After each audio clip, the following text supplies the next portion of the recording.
because I almost thought of calling this, is it's the book on how to fail less.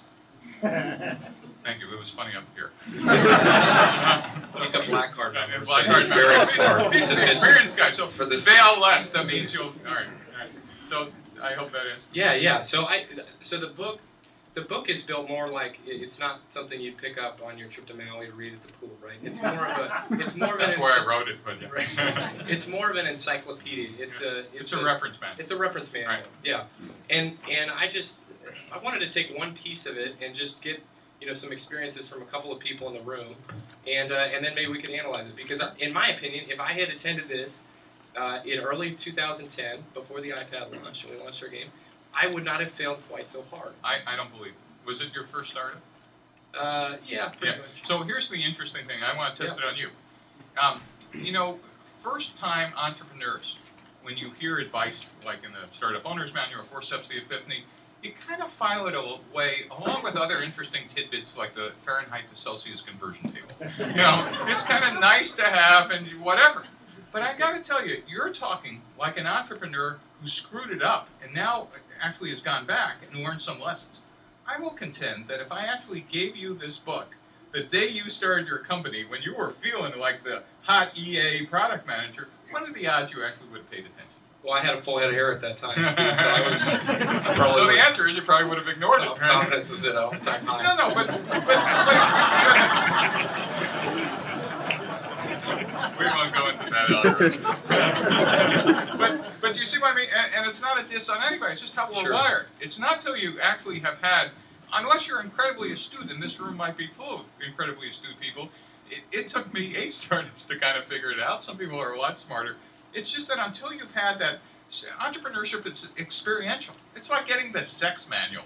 That's great. Okay, I'm supposed to do what? And then after the first time you had sex, you went, oh yeah, let's do that again. This is kind of the anti-sex. Don't do that. That hurts. The analogy No one in this room got that joke. Knowing my audience. I'll use a better example.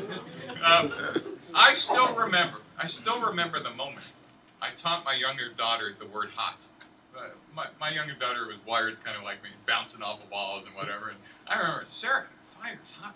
Hot. Sarah, hot.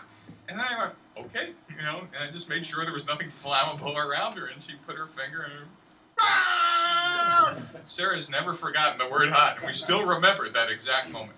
Entrepreneurship is like that. Until you've kind of touched the third rail of failure, some of these lessons are just theory. And so, I'm glad the book is popular, and I'm glad whatever, and for a lot of people, it will sit on a shelf forever. I got to tell you the funniest thing about the book is, 4 Steps to the Epiphany has never been on Kindle or iBook or whatever. And Startup Owner's Manual, I got hate mail going, it's not on the Kindle, I'm not going to buy it forever. And I'm kind of going, help me understand. This is a book that could change your life. And I appreciate, and by the way, it will be in an electronic version, sometime in 2012, let me just say that.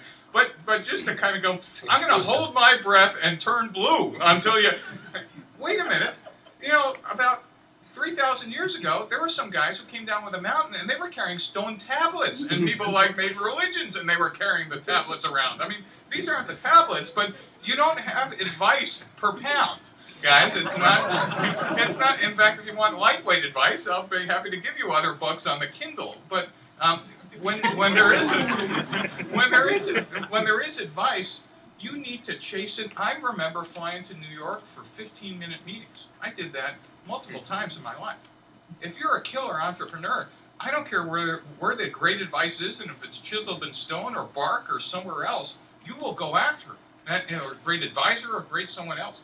And so just as a riff, I have to tell you, I've saved all the emails of must have been 5 or 10 just nasty people going, well, it's not, never going to buy it. Going, if it were me, I'd be going out, figuring out where our ranch is, and standing outside the gate going like, can I get a preview cow? Yeah. Sorry, what was the question? That was great. So you answered it. It was awesome.